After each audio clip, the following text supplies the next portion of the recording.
I came, I saw, I conquered, folks, after what was a lengthy week of 9 games in 6 days for the gentleman over here. We are glad to be back with you folks here, and welcome in, folks, to the WNBA 365 Network, your 24/7 365 comprehensive home for everything revolving around the WNBA and the rest of the women's basketball universe. Back with you folks following almost a week-long break due to Sportsmageddon. We'll talk about that throughout the course of the program later on this evening. But, of course, folks, glad to be back with you, ladies and gentlemen, this evening here on tonight's edition of the WNBA 365 Network for Free Agency Central here on February 22nd, 2016. Rejoined tonight by the dynamic duo up in Los Angeles of Crystal Thomas and Shorty Mamba 24, Tanisha Stewart. Cal McClurg in one piece after the long week of work here from Studio 171 in San Diego. Ladies, good evening. How's it going? It's been almost a week. How's it been, though? Good to see you. Busy, but it's been well. Yep, everything is going good so far. Yeah, busy is the easiest way for all of us to put in perspective of our week, either school or, in my case, it's been announcing 9 games in 6 days. So we'll get to more about that, though, throughout the course of our program.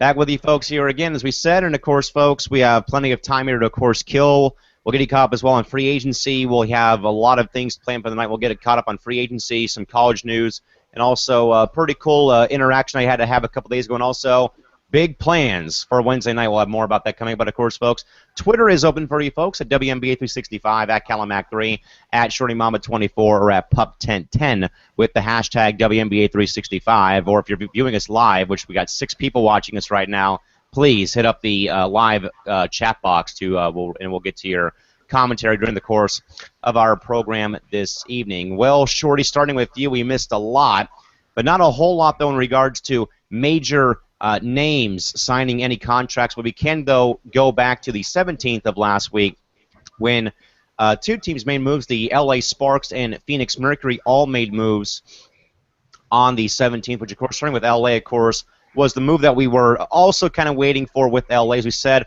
them waiting so long into free agency, not making moves, kind of keeping quiet about their possible potential moves. And, of course, so first it was Candace Parker. Now, of course, is locking up the other franchise superstar, 2012 Rookie of the Year, Nneka Ogwumike, who has been just on a uproar and has been soaring up the graphs of how she's played since being drafted by Los Angeles in 2012. So, Shorty, obviously, yes, LA waited a while to get moves done, but hey, it's the 2 biggest priority moves that they've made this offseason. Your overall thoughts, though, of course, or your thoughts, I guess, about LA retaining Nneka Ogwumike for at least the next couple years? I mean, as a Sparks fan, we pretty much, figured that she would be back in Los Angeles. LA, had her bird rights, so it would have been crazy for her to go elsewhere. But, of course, yeah, Nneka will still be in Los Angeles. And for the signing, of course, I was happy. Of course, all Sparks fans was. I mean, she has accomplished so much within her young career. I think, if I'm not mistaken, 3-time All-Star, 2-time Defensive Player of the Year, and plus Rookie of the Year in her rookie season back in 2012. So it made all the sense for Los Angeles to bring back their second-best franchise star in Nneka Ogwumike. Crystal, we talked about this when LA re-signed Candace Parker and made their first move of the offseason, of how you saw what life without Ace would be like, was LA scuffling and struggling, plus without Tolliver and with Nneka being injured. But when Nneka got healthy, though, Crystal, between her and Jantel Lavender, like I said, they were the glue that held that LA team afloat and that kept that team pretty much stuck together. So I would say, though, I mean, as you see Nneka play last season, did you think, though, that when you saw Nneka play that she could perhaps be that next franchise superstar for LA if Candace Parker ever went somewhere else, trade, free agency? But I think with her play, I think she kind of backed that theory up. But what did you see, though, and why?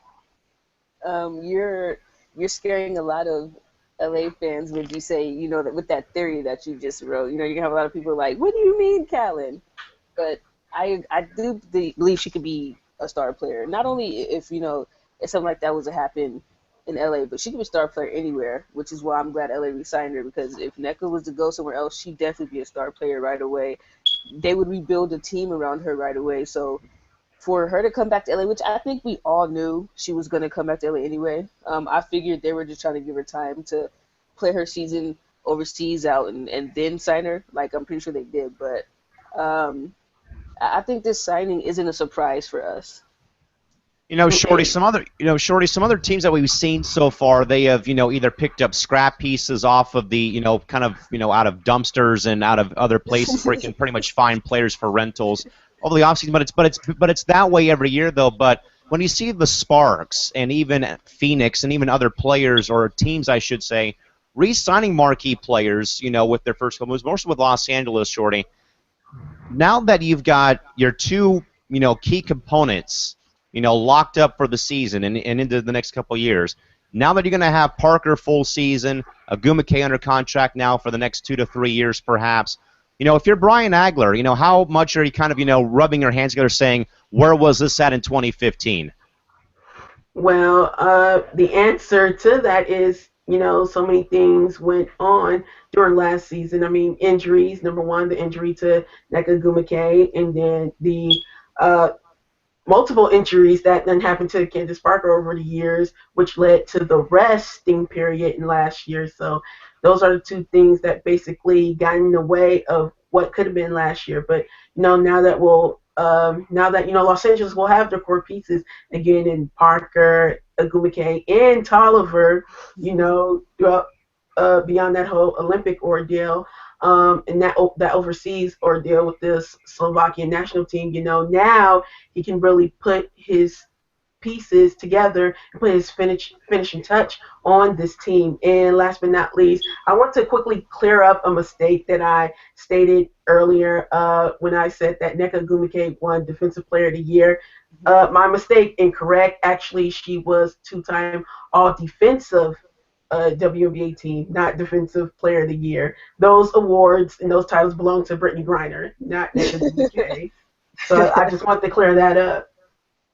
No problem, Shorty, but thanks for doing so. Crystal, I've now that I've kind of sat here and thought about this, since we've been in this hangout for the past few minutes here on the program and even beforehand, and just hanging out beforehand is. I still think that LA is going to be a third-place team maybe in the Western Conference because of how much firepower that Minnesota and Phoenix still have. But, that doesn't mean that they're going to finish third. There's a chance that they could somehow climb the 1 or 2 perhaps, pending any stubbing of toes by the Mercury or Lynx early in the season and LA starts off hot, I should say. But I guess, Crystal, now that LA is back to full strength now, Tolliver back, Parker back, Agumake back.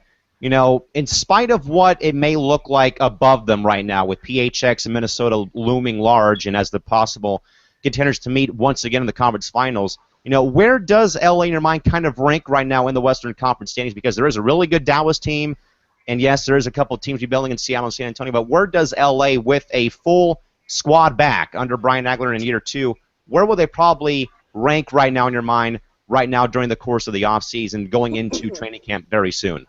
Well, for one, those names that you said just sound so lovely, but our problem is we don't really have a good bench, and I've said this all the time.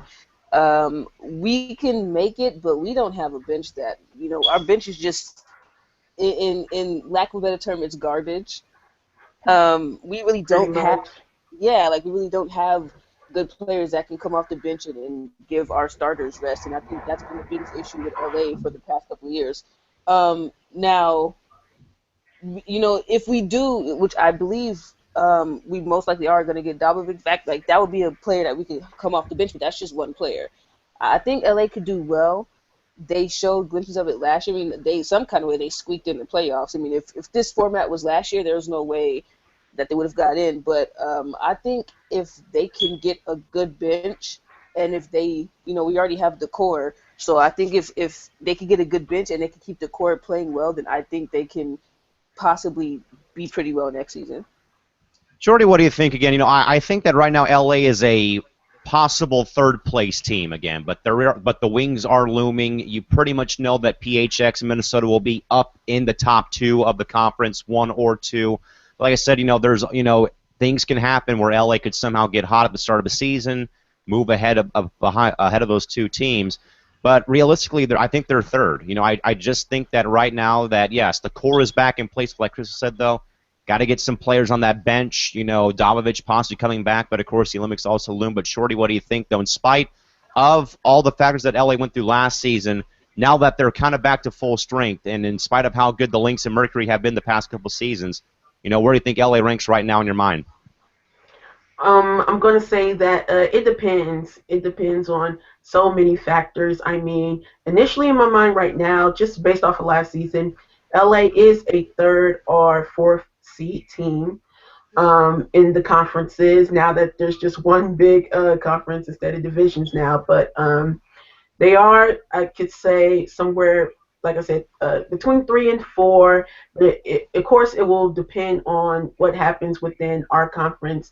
If there's a high or possibly a low for Phoenix or Minnesota, which depending on injuries, then I can see LA getting higher, finishing higher. But if injuries happens to us, which we wouldn't want, then I could see them going lower and possibly not making the playoffs at all, because like Crystal said, under the new format, if we had that format last year, LA would have been out of playoff contention. So overall it depends, but for right now in my mind, 3rd or 4th seed. And for anyone wondering at home, Atlanta would have gotten that number 8 seed under the new format from last season. LA would have missed out by win percentage. It would have been Atlanta with a even worse record than LA getting in based on overall win percentage. Ladies, also staying in the Western Conference, just about 5 hours east of us in the Valley of the Sun in Phoenix, Arizona, the Mercury signed their first-round draft pick of last year, or in 2014, Isabel Harrison, but of course Izzy ripped her ACL during her final game at the University of Tennessee, missed all of the SEC and NCAA tournament. Shorty, it was tough seeing Izzy go out that way. She's been a really good player, and her and Sierra Burdick were dynamite at UT. And, seeing Isabel go down, kind of, doomed the Lady Vols in that season. As you saw her, the team just went downhill from there. But now that she's fully healthy and back, what can she bring to Phoenix that are the intangibles that they may need to go win, because they are out for redemption this season. So what is it and why? Just in my mind, I definitely think she could bring her tough post presence. She is a tough player, and mostly players from UT, are very tough, very tough players. They're not one to be bullied around in the post, so she's going to definitely bring her toughness to the Phoenix Mercury. And just, she has overall great footwork, can score. She can hit outside jumpers as well. So I think of course, enough development for her coming into her now rookie season. I think she'll bring that toughness to the Phoenix Mercury, even though that team is already tough as it is. But yeah, she'll bring much more of it. Crystal, I see, when I see this movement, it's like, how much more, ammunition does Phoenix need in their arsenal for 2016? Like I said, they're out for redemption this season. From that's their slogan for the season. But I mean, but I guess, Crystal, I probably have the same question. What does Izzy Harrison bring to Phoenix that are intangibles that they may need to go get title number 4 this season? Well, for one, I would like to give a shout out to both of our co-hosts that are here right now, Reagan and Eric.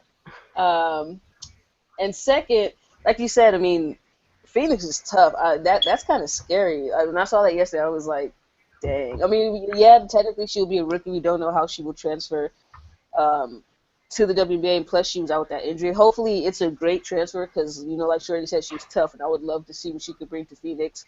But I don't want to see Phoenix get any more tough players. I mean, they already got DT coming back. Penny Taylor's tough.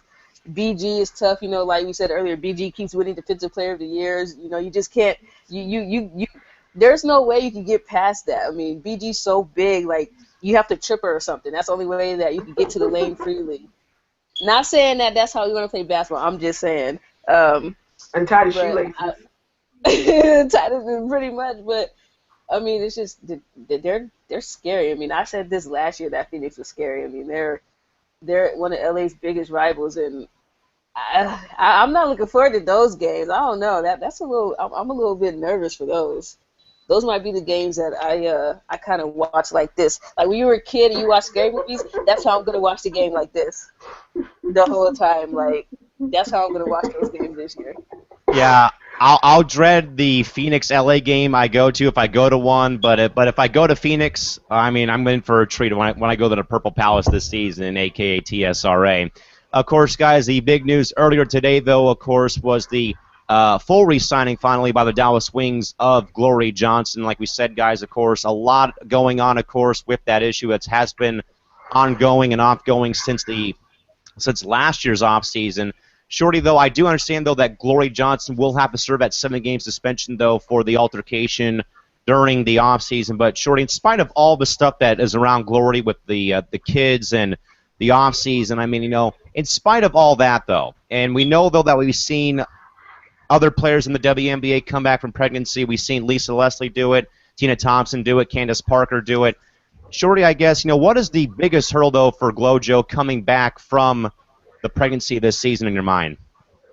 Well, off the top of my mind, of course, as you already brought up, Lisa and Candace Parker has already dealt with this, and that's just getting the body back into game shape. I know she's, working on it right now, but of course, it's still going to take a little bit more time throughout the months to get the body fully back into game shape, outside of pregnancy, because she just didn't have one kid, she had two. Had twins, so it's going to take a bit to work all that off. But ultimately, I think she'll get things done. She'll get it right, and just I pretty much figured that they were going to bring her back. I mean, 2-time All-Star, and she was coming into her own before that whole off-court debacle with the marriage, domestic violence, then the divorce, now the Mari paternity test, and it's just so much that happened. But yeah, she will have to serve a 7-game suspension for her part in the domestic violence issue. But after that, I think she'll go on to have a great season with the Dallas Wings this year. Crystal, when I had talked to Candace Parker, it's hard to believe it's been 2 years already since September of 2014. But long story short, though, when I'd asked her about her pregnancy, though, she said, it took her about 8 games. She missed 8 games is how much she missed to get back into full shape. She said cutting the weight was the biggest part, getting back in the flow, with, getting her shot back down from missing all that time. So I guess, Crystal, I would ask, how will that transition for Glojo be going from the pregnancy back to the floor? Because I know she's working on it. Like I said, though, 8 games is a lot, but I guess, though, the suspension kind of helps. But I guess once you kind of get back in the flow, though, I guess where do you think, though, her game is going to be, though, when she does come back from the suspension? Well, for one, I don't know if anybody has seen Gloria Johnson, but she's looking really good. She's looking like she lost, as far as baby weight goes, she's lost the baby weight. The 7 games, I think it can hurt her at the same time as help her. She's already been, she already missed the whole year, and then she's going to serve her 7-game suspension. So her timing is going to be a little off when she comes back. Everybody's body is different.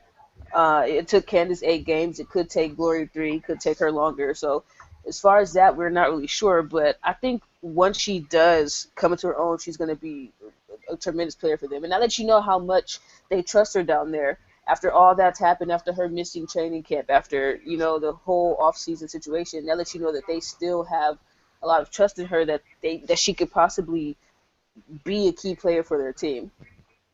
So again, folks, the big signings over the Sportsmageddon week last week again was LA re-signing Nneka Ogwumike and the Phoenix Mercury signing Isabel Harrison, while today the major signing today, Dallas Wings re-signing Glory Johnson. As we said, folks, again, Glory Johnson again will have to serve that 7-game suspension that she was given during the 2015 season, but again, of course, was out due to pregnancy, due to that happening during the offseason. Guys, switching gears quickly to a college footnote quickly, and my goodness, for the first time since Oh my! For the first time in 31 years, guys, the Tennessee Lady Vols are not ranked in the top 25 poll. First time in 31 years that has happened to a Tennessee team. And Shorty, like we said, though, I mean, this has probably been that. I wrote this though too from the host chair during my write up about free agency was every team is going to have that one bad year, and for the first time in 31 years, Tennessee has a bad year. But I think what we've seen though is it's just been very inconsistent play. I think team chemistry is just not even there either. I mean, I think from we can all kind of vouch for that. But I guess, Shorty, seeing this though, I mean, it's kind of it doesn't feel right, I guess, not seeing the Lady Vols ranked. And again, first time in 31 years they have not been in a top 25 poll.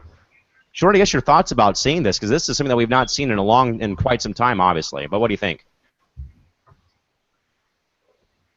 I mean, just initially, I mean, I had told one of our co-hosts on the show, Eric, I had told them, yesterday, I said that Tennessee is pretty much going to drop out of the AP poll, come Monday, and then lo and behold, look, they're out for the first time in 31 years, my goodness. And while that shows the success of the UT program, it also is clearly showing how far it has fallen, since then, because they've been off and on this season, mostly off, but yeah, they just things aren't clicking for them this season. I mean, they have great players, but the chemistry is completely off. I also do think there's a complete disconnect between the team and the coach, Holly Warlick. But I mean, so many UT fans, pretty much they want her head.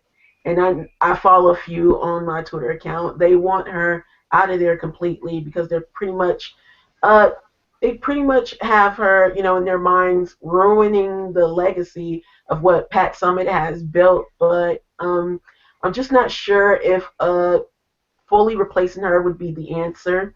I just think they should let her ride out this season, of course, with the team, and then wait, next season and see how they are going to move things forward. But yeah, man, just to see them out of the AP poll for the first time, I mean, this team has really fallen rock bottom, per se. Crystal, I think that they're in a bottomless pit right now, that their free fall is not stopping anytime soon. And I think that Shorty just hit the nail on the head you could see it. There is a definite disconnect amongst the players on the floor and Holly Warlick. Something is just not doing this between those two. And I think I brought this up though as well is teams that are like a light switch. They turn it off and turn it on at certain points. Crystal, I think that Tennessee has kept that light switch, like my studio, off for most of the season but it's been that way all season though. And I think though, as Troy said though, they have good players, but that chemistry is there's no equation to solve that formula for that team chemistry right now, because it is completely unsolvable, because they've been up and down, and more so they've been down all year, and not just of how they've lost or who they've lost or how many times they've lost, Crystal, but sometimes though of teams that they've lost to. A lot of early season losses that normally they wouldn't have. So I guess, Crystal, your overall take, I guess, on the Tennessee season, again, first time in 31 years the Lady Vols are not seen in your AP Top 25 poll. Well, to make matters worse, I don't know if you guys know out there today, Jasmine Jones, her career as a basketball player is over due to medical issues. So she can no longer play basketball. It's just non-contact sports for her. So not only do you lose your ranking, but you lose a player who was, pretty good for her time playing at Tennessee. And not only that, I do think there is some communication and chemistry issues there. I don't know if I said this last show, if I was talking to Shorty or Reagan, but if you've noticed, Diamond Shields and Mercedes Russell don't always play well together in the same game, and I think that's an issue right there. If you have two star players, two great players, a lot of the time, I mean, I hate to do this because it's a men's game and women's game, but look at Russell Westbrook and Kevin Durant. Every game, for the most part, they both have good games, whereas Mercedes Russell and Diamond Shields, it's either one or the other, and I think that has a lot to do with it. They don't know how to play well with each other yet. And then you had that whole situation with Diamond Shields' father criticizing Holly Warlick, and I just heard yesterday that Diamond Shields had some not so pleasant things to say about Warlick herself. So there's a lot going on there, I mean, I don't know. I think Warlick's days may unfortunately be numbered at Tennessee. That makes three of us here because I said a while back too, and you guys said no, they're not. But I think now, guys, that you see us now for the first time in 31 years that they're out of the top 25.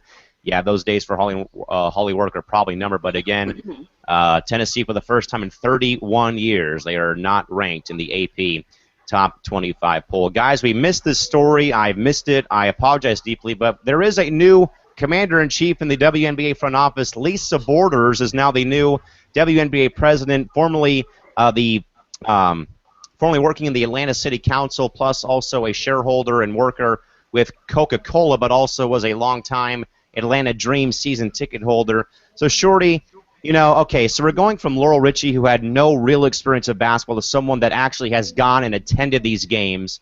And from what I've read from press releases, from your thoughts on it, I think that the WNBA may have I think that they made the right decision for at least this season, because there is someone in that does know a bit about the sport, went to games in Atlanta, was a season ticket holder, so that in my opinion qualifies for having some type of basketball experience, plus working in the political field with the Atlanta city government, plus also working for Coca-Cola, who's also a pretty big sponsor of pretty much almost every other arena, not named Pepsi Center maybe, in Denver. But I guess, Shorty, final thoughts and overall take and stance, though, about Lisa Borders becoming the new commander-in-chief of the WNBA for the 20th season.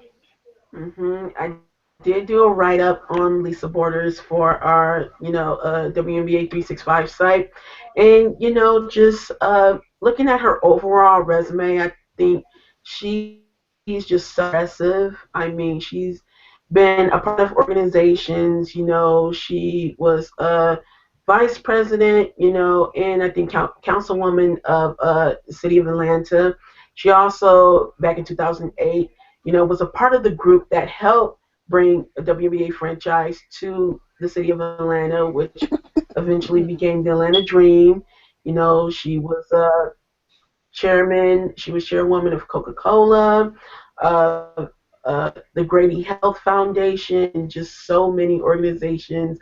Also, one of the biggest notches for her was that she was a season ticket and still is a season ticket holder for the Atlanta Dream. And I think that was one of the a big difference between her and Laurel Richie, not to come down on Laurel Richie, but the criticism, for her was that she came into the league with just not even experience, but just no knowledge of the WNBA whatsoever, no past connection to WNBA whatsoever. And although Lisa Borders was not a former basketball player, as the as some of the former league presidents were, still she had that knowledge and that connection to the league, being a season ticket holder for the Dream. So at least having some knowledge of the league definitely helps. And I'm just overall excited to see what she will bring to the WNBA in her first year. But quickly, I will say that WNBA fans as a collective, we will have to be patient. She can't do everything in her first year, so we're going to be patient, have to give her time.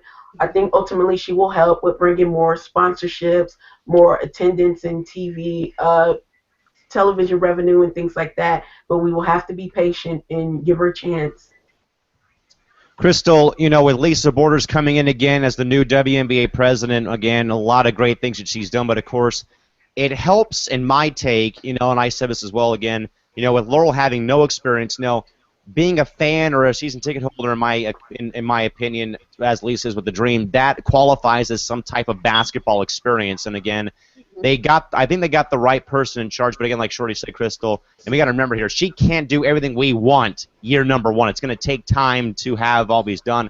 And hey, Laurel Richie though did kind of, she left on her own terms, but again, I think left though with the league in a good state though. I mean, she brought in sponsors, she brought in State Farm and Boost Mobile and Samsung into the league, but now this is Lisa's turn to bring in her own sponsorship groups in and all this and that as well, perhaps. But again, Crystal, though, I'll ask though for your final thoughts, your take and your stance about Lisa Borders becoming the new commander-in-chief of the WNBA for year number 20. Go for it. I'm just going to say Lisa Borders is a boss. I mean, look at all the stuff she was in charge of, look at all the stuff that she was in control of, and I agree with Shorty. I mean, even though she is a fan and knows about women's basketball, this is a new job to her, so it's probably gonna take a little bit, and I think she is gonna adjust well. I do think she's gonna give us more sponsorships.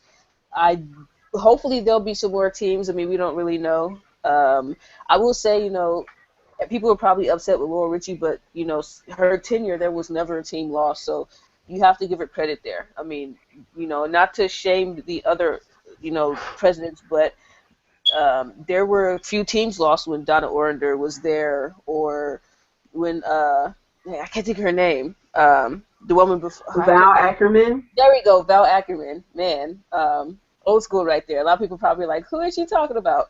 But there were teams lost when those two were presidents. And I mean, it's not their fault, but I'm just saying, um, Richie did everything in her power to not lose any teams. But I think Lisa Border, I think she's going to be awesome. I think she's going to be amazing. A lot of the players seem to like her already. A lot of players seem to know who she is. So I can see, the league growing with her there.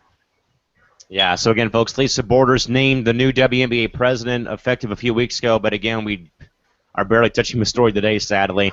Other quick note, folks, a alert for you folks. WNBA Draft 2016, presented by State Farm, will be held on April 14th from where else but the Mohegan Sun Arena in Unkinsville, Connecticut.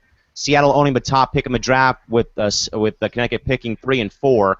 Now, folks, for your coverage of the draft will go as follows. ESPN2 will provide coverage and analysis of the first round beginning at 7 o'clock Eastern, 4 p.m. Pacific, and ESPNU will cover rounds 2 and 3 beginning at 8 o'clock Eastern, 5 Pacific on ESPNU. Now, guys and folks, we should point out, though, as well, we will be having, presumably, we're going to probably sit down and talk to the rest of the team after this, after we're done here for the night, in our off-air discussions and stuff, is we may have a possible draft day program during the draft and then having one post as well, so we can kind of go through that. But I guess, Shorty, again, here we go again, another year with the draft coming up, but again, once more, split between 2 different television networks, but again, it is televised once more from Mohegan Sun. So I guess, is this I guess with Lisa Borders coming in as well, staying with her on this topic, is it, obviously, Shorty, in your mind, is it a win for the league, though, that, again, the WNBA draft, all 3 rounds in its entirety, will be shown live on live national television in your mind? Yes, I think it's a win, to always have that exposure, especially come draft time. So even the casual fans can, get to know the new draftees and see them, being drafted. But I know there were some concerns, throughout, WNBA following. They were wondering why, why the draft wasn't on ESPN and things like that, why it's always regulated to ESPN2. But hey, I mean, I hate to put it this way, but look, beggars can't be choosy. So, Exactly. and the WNBA, of course, is in need of any television, representation that we can get. So I don't mind, ESPN2, and I actually like the TV telecast for this season because, in compared to last season, because for this season, of course, first round going to be televised ESPN2, then rounds 2 and 3 will be on ESPNU. Now that's a step above from 2015, where that draft was televised on ESPN2, and then later rounds 2 and 3 was regulated to watch Hmm. ESPN or ESPN3. So you had to, get on the site or get on the app to watch the later rounds, and yeah, I didn't like that. And also the stream during, those rounds were terrible. So at least we got ESPN2 and ESPNU. You have no complaints from me. Crystal, what do you think? Is it a major win? Because I know that we've complained and we've ranted and raved about the league not showing and not marketing, the incredibly done Watch Me Work campaign and the promo video for the season. But is this, though, kind of a plan B way to kind of appease the fans? Is, we may not show the promo for you, but hey, we will have all 3 rounds of the draft shown live in its entirety on national television. What do you think? Yeah, they heard us. Even though, like Shorty said, it's probably not all on one channel, but at least it's on TV, so you guys can stop complaining about something. It's all people, but other people always gonna complain about something anyway. Yeah. They gonna complain why Candace Parker wearing her shorts like that. why BG dress that color? They just gonna complain about something. So at least it's on TV. Like Shorty said, I mean that stream was bad. I remember something, I forgot who it was, but somebody froze, and I panicked because I didn't know where they were gonna go, and I was really interested, and I was like, I want to know what team they're going to. So I think it's amazing. They heard us. It's live, like Shorty said. Not live. I meant to say it's on.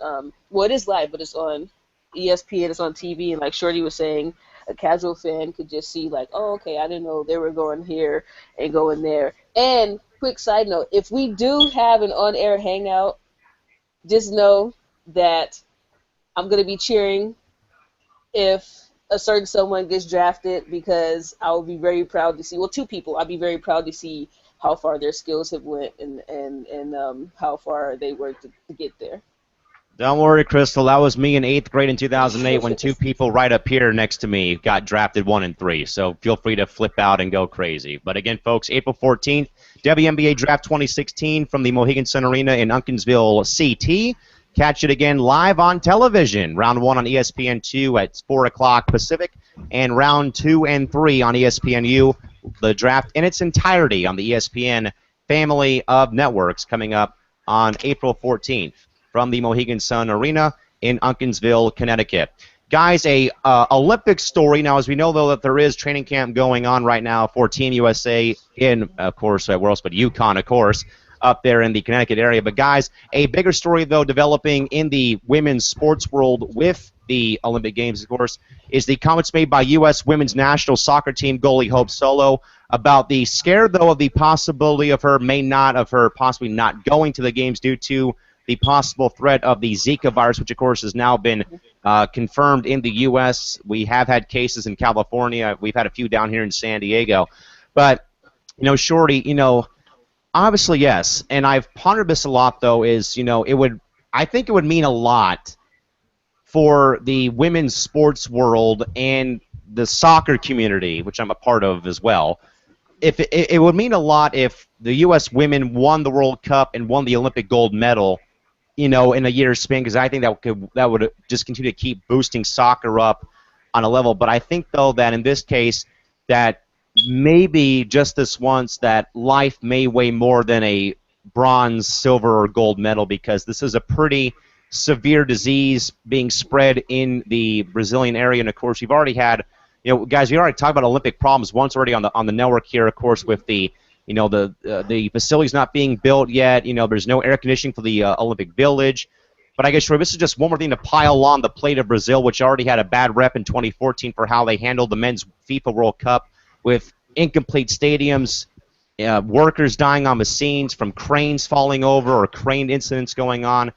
But I guess, Shorty, in this case, with Hope Solo's comments, I guess, what are your thoughts, though, about, the threat of, contagious disease during the Olympic Games, and would that possibly hinder players, men or female, partaking in the Olympic Games in Rio this summer?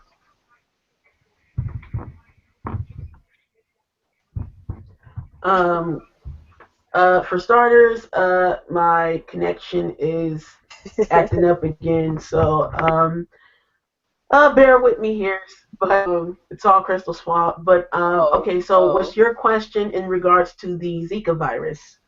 Yes, go ahead. Yeah,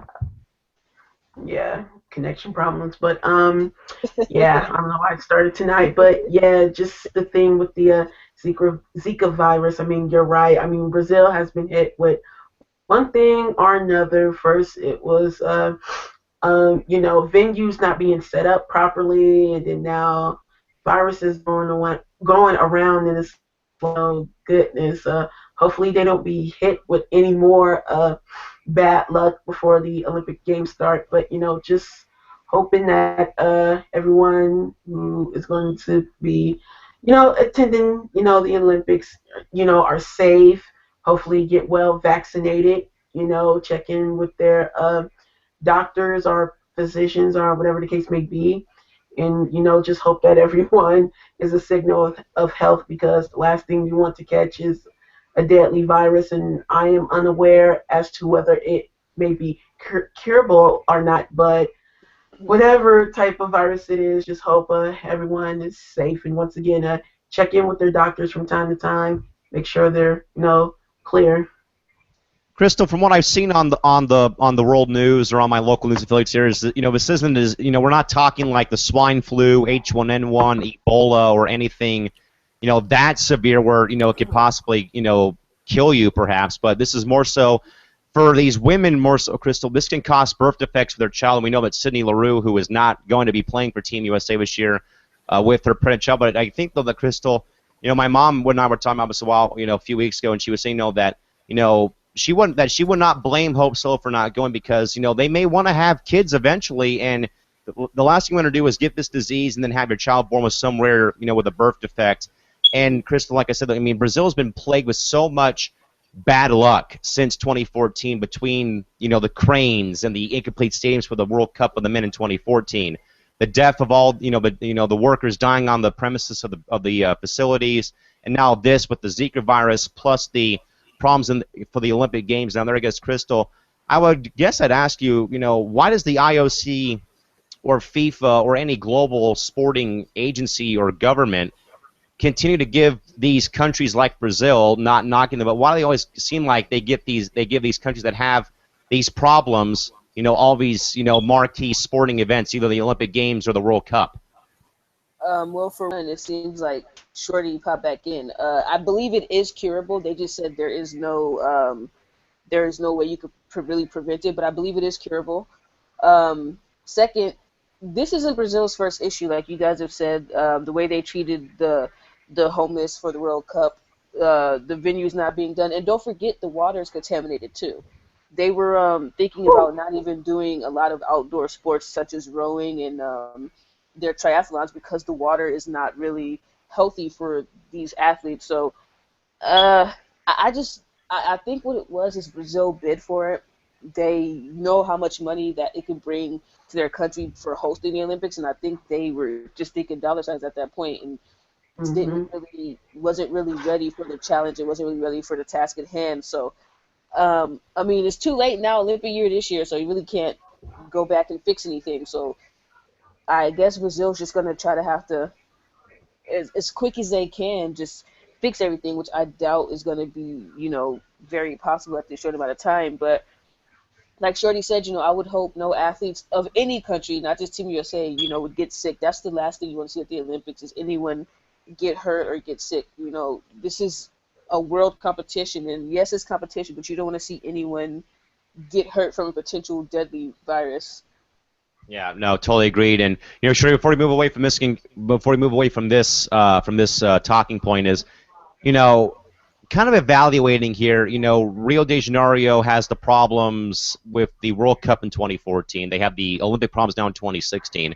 And just thinking down the road though that we're going to be having the Winter Games coming up in a few years. I believe it's going to be in Korea. I want to say along with the fact too that the 2020 or 2024 World Cup of the Men is going to be held in Qatar, where the temperature daily is between 115 to 120 degrees Fahrenheit, which may cause that to be moved. Plus, LA is putting in the bid for 2024 for the Summer Olympic Games. Shorty, I guess I would ask you the same question like I asked Crystal before he caught back in: is why does it seem like the IOC or any sports government agency gives countries like Brazil that see dollar signs but always have some type of problem come up though? Why are they always awarded the Olympic Games and not someone that's more organized like Russia or Europe or even the U.S. or even Canada for the World Cup for the women this past summer? But what do you think and why though? I mean, just off the top of my mind, I mean, I really can't say. Maybe they are trying to be fair and balanced by giving other countries a chance. But overall, if those countries do not have the appropriate setting and follow the proper guidelines to host the event, then they shouldn't be awarded, the Olympics because as of right now, as we are seeing, Brazil is somewhat a mess. You talked about the other countries, with all that heat. My goodness, I can just imagine players just passing out and hopefully not dying from a heat exposure. So, I mean, I know, like I said in my mind, maybe they want to be fair and balanced by giving other countries a chance. But if they do not have the proper venue, then they should not be awarded, and get a chance to host the Olympics. I would agree. But again, folks, possibility that you may or may not see U.S. women's national team goalie Hope Solo due to the possible threat of the Zika virus again with the Olympic Games coming up this season, coming up in August. And again, there'll be a 25-day break for both the WNBA and the NWSL during that time for the Summer Olympics. Guys, going off the floor to a pretty right place, right time, interesting get together I got to have on Thursday back here in San Diego during Sportsmageddon, which again, folks, I was announcing 9 different games in a 6-week span that included basketball, baseball, and hockey, and 1 soccer game in that span. But Shorty and Crystal, pretty good surprise, pretty good story to tell you folks too. On Thursday down here at no better place than Point Loma Nazarene University, where a former NBA great and the current head coach of the Atlanta Dream, no one better than Koopaloop himself, guys, Michael Cooper, in attendance at the PLU baseball game on Thursday. Michael Cooper was on hand, folks, to talk to the um, a fellowship group of Christian athletes, of course, PLU being a Division II Nazarene University in San Diego. And, guys, I got to talk to Coop for about 10 minutes before the game, told him I was going to be introducing him with all of his resume and stuff. And, Shorty just, yes, it wasn't an interview, but it felt very, very, cool for me to kind of go back and revisit a little period of NBA nostalgia. Showtime Lakers, amongst a lot of great eras in the NBA between Bill Russell's Celtics and the Bad Boy Pistons and the Showtime Lakers, and of course the Lakers of the early 2000s and even those Bulls teams back in the 90s. That was a really rewarding visit with Coop. And of course we talked WNBA hoops for a bit. Michael says that he thinks Atlanta's going to be better than last year with the moves that they made. Of course he's going to say that because he's the head honcho. But I guess, Shorty, hey, thoughts about seeing this? Hey, it's a Laker legend and even an LA Sparks legend too up there in 01 and 02. What do you think and why?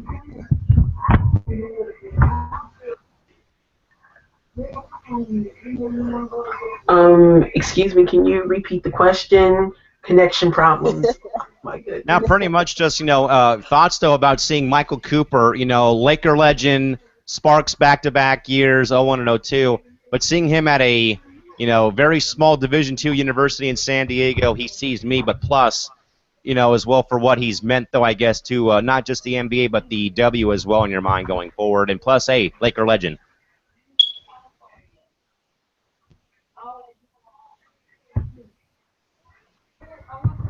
Yeah, I'm sorry. Still having connection problems, but from what I can gather, again, it's all Crystal's fault. But I mean, it was great that got to meet up. That you got to meet up with Michael Cooper, the legendary Michael Cooper. At the university that you work for. I mean, he's just his career. Also, a great ally for men's and women's basketball, coaching at both and winning multiple titles, at both sports. So I'm pretty sure you were ecstatic to meet the legendary Michael Cooper, and it will be, interesting to see how him and the Dream will do this season.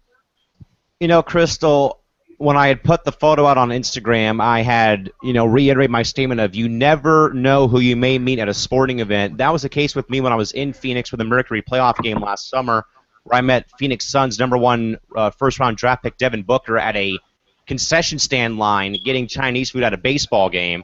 And in this case, I meet, an NBA legend, a WNBA head coach currently, and a 2-time champ there, but also the only player in basketball history, guys, to win a NBA title, WNBA title, and NBA Development League championship all in his career was something else. So, Crystal, with what Michael has meant to both the NBA side of the story with the Lakers and the 5 titles across the 80s, plus the LA years of 01 and 02, and seeing him still, going out there and coaching for the love of the game with Atlanta, overall thoughts and take. I mean, I just like his story. He came from a junior college and went pro, which is always amazing, always excellent. He got overlooked, and look where he was now. He became a legend to a lot of Laker fans and even the WNBA community. Gave LA their first 2 championships.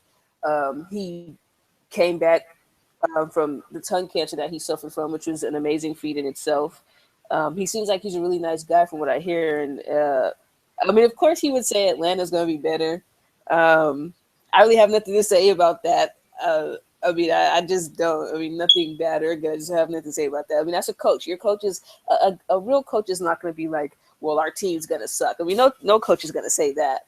That's kind of like if you're a parent and you're not going to say, well, my kid sucks at basketball. If you're a parent, you're not going to say the same thing. You know, it's of course he's going to say that as a coach, but I mean, you never know who you're going to meet. You know, you never know who you're going to meet. I mean, I was sitting next to Brittany Boyd at a Sparks game, so it just lets you know that it's always good to be respectful, people. You never know. You could be sitting next to somebody's mother and being disrespectful, and they're going to hit you upside the head, and you don't realize why. So that lets you know it's always good to be nice, because you never, like, at these games, the basketball community is so small, you truly never know who you're going to meet. Or in my case, folks, she moved her popcorn a row in front of her so she can't get it. But, guys, staying with the story real quick, though. So Michael Cooper was on hand to throw out the first pitch, the ceremonial first pitch out of her game. So, guys, you know, we have a thing at Point Loma that if you bring back a foul ball to the press box, you get a coupon for a Chick-fil-A chicken sandwich. Michael Cooper was having way too much fun getting the foul balls that were hit towards our tennis courts. So later in the game, I see Michael walking down her observation deck, which is on top of our athletic training facility at P. O'Neill on the first baseline. So little do I know that Michael walks in with the ball that he threw out and took the time to personally sign this baseball to me. It said, and you can't really see, but it says to Callan, best wishes, signed Michael Cooper, LA Lakers number 21, and on the other inseam has Showtime written across the side of it. So pretty good story there from Sportsmageddon, which was meeting current Atlanta Dream head coach, former LA Sparks head coach, and, of course, legendary Laker, the Secretary of Defense himself, Michael Cooper. Out of all places, folks, at a college baseball game, back here on Thursday during my rough week that was called Sportsmageddon, announcing 9 games in 6 days. Now, with that, guys, I said that we had something to get to about Wednesday. Now, folks, Wednesday, while it may be February 24th of 2016, folks, well, it is a pretty big day around here for all of us, and Ms. Hangout plus Eric and Reagan. This Wednesday will be the 2-year anniversary of the very first show and the first launch of the WNBA 365 network.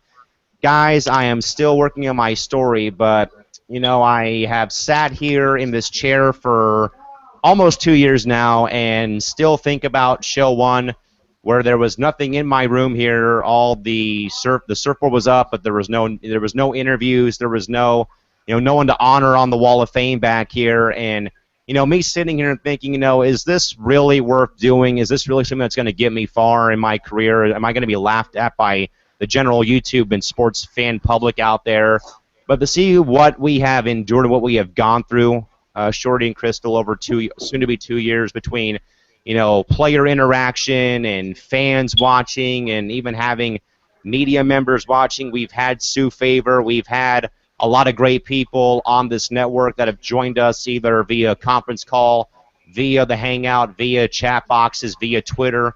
And to see the outreach continue to grow up, folks, and the numbers keep going up every day that I check the analytics, they are going up in a positive direction. And Shorty, to have been here for soon to be 2 years, I don't think I would have thought in my wildest dreams that this would last 2 years. But, you know, when I really sat down during the past season and thought, you know, I got to get rid of the old broadcast team. I got to get some fresh blood in here. We got to branch this out to a different direction. And I think that ever since we have revamped ourselves with the starting 5, with the outreach that we've gotten from a website, and also Eric helping out on Fast Break, that we have made this the #1 stop, I think, for actual sit down and talk about the league, while you may hear me murder the English language all night, like I have been tonight so far. But I guess, Shorty, to know that we've been here, though, for soon to be 2 years on Wednesday, you know, and you guys have been here along with me at the forefront since day one, almost, pretty much, while watching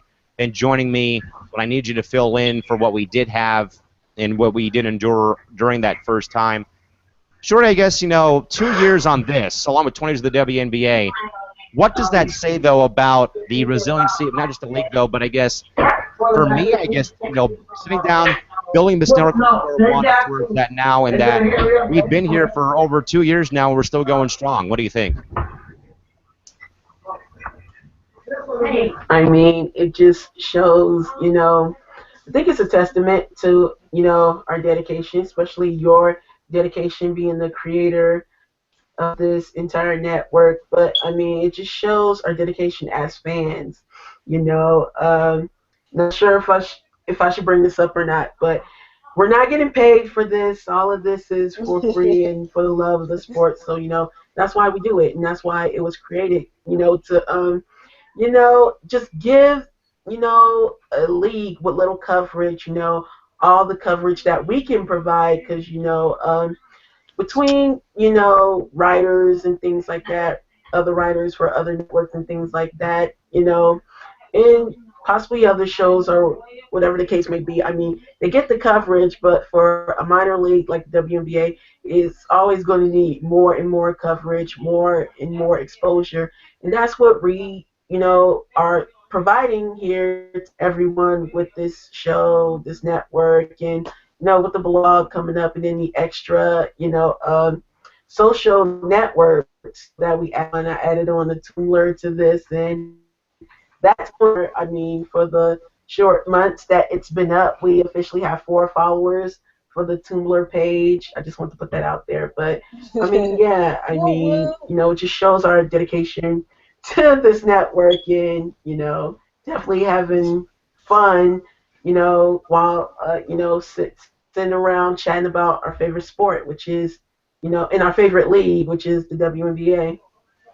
Crystal, I think back to a pretty famous movie or in a famous spot in New York called CBGB, which was a pretty much rundown bar, but was a hotbed though for the first real wave of American rock and roll. That was Kiss, the Sex Pistols, the Ramones. A lot of really famous bands came out of CBGB, where they just kind of played for free, and it was these kind of undercard warm-up bands that would probably play for a bigger and better, band. But Crystal, it's kind of what we are. We don't get paid. My income is about $5,000, if that, from the 6 teams I work for, if it's even that, if it's below 5,000. But we get paid, $0 Crystal. We run this, from my house, your house, Shorty's laundry room, Eric's house, and Reagan's, in Reagan's dorm at her college. But we do it though, like I said here when I talked about my interview with Candace Wiggins, was it's for the love of the game, and when I sat down and really thought about this idea 2 years ago was, this is a league that, has games on TV, but there's nothing devoted to it. NBA TV talks about it for maybe a minute, they go to something else, where this would be a fully dedicated, basically this would be WNBA TV that you get on television on your computer screen, but you can take it with you on your computer, on your phone, your tablet, whatever, what have you. And Crystal, that we've been here for soon to be 2 years, and what I've seen from the women's basketball community, from the players, from the media members that have joined us, or that have sent us information or sent us stuff, and the compliments that we get and receive from all the fans and stuff is so rewarding. But again, we're not doing it to have a six-figure paycheck in the mail delivered to our mailboxes. We're just doing it, just for the love of the game. But I guess, Crystal, your thoughts about being here for soon to be 2 years. Like Shorty and Kelly said, I mean, we don't get paid for this. I don't know if anybody thought we did or not, but we don't. Like they both said, I mean, we film from Roscoe's, we film from dorm rooms, laundry rooms. It's just pretty much pure love of the game. I mean, pure love of the sport, pure love of the game, and these are some amazing athletes, and they don't get the exposure that they deserve. And partly it is because they're women, which is unfair. And I think that's what our whole team is. That's what we're here for. We're trying to get the women, not only just women's basketball, but women athletes in general, the respect that they deserve. Because there's a lot of hardworking athletes out there that don't get respect. And the men do, and some of them don't work as hard. So for this to be around for 2 years, I think it's amazing. It is doing well. I'm glad to be a part of it.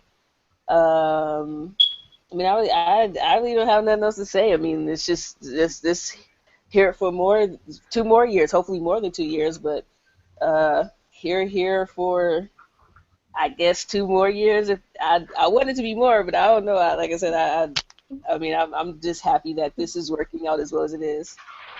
Yeah, and Shorty, again, being here for again, folks. Wednesday night will be our 2-year anniversary show. We're gonna have a pretty special show. We may have it run 2 hours long, perhaps, just to kind of, sure. There's so much though to talk about that I don't think that the five of us could contain it all in an hour because there's just so much stuff that we have had, between, people crying live on the air like I did back in May of 2014. We've had a lot of, even going back to when Crystal debuted here after LA had played Phoenix back in July of 2014. And then we've had other things along the way. We did an online radio feed for a little bit over the postseason in 2014.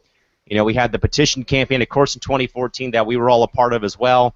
And there's just a lot of there's a lot of highlights that this channel has kind of been through, between, getting rid of all the naysayers and the haters and the doubters about the sport and about this channel, and that we've had our own small little, form and group of people that watch us. We've had players watch, we've had, Ebony Hoffman that watched us at one point, Candace Wiggins that watched us at one point, but what else is new with that?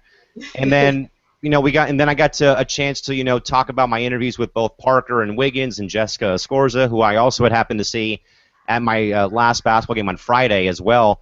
But I guess, Shorty, there's just so much that we can really get to, I guess, Shorty. If there's like any type of, like really big moment that he can recall on this channel, either whether it was, you and me sitting here for, 2 hours recapping the entire petition campaign that had gone on in 2014, or if there's like anything that you can recall best, I guess if you had a favorite highlight from the 2 years of the channel, I guess what would it be and why?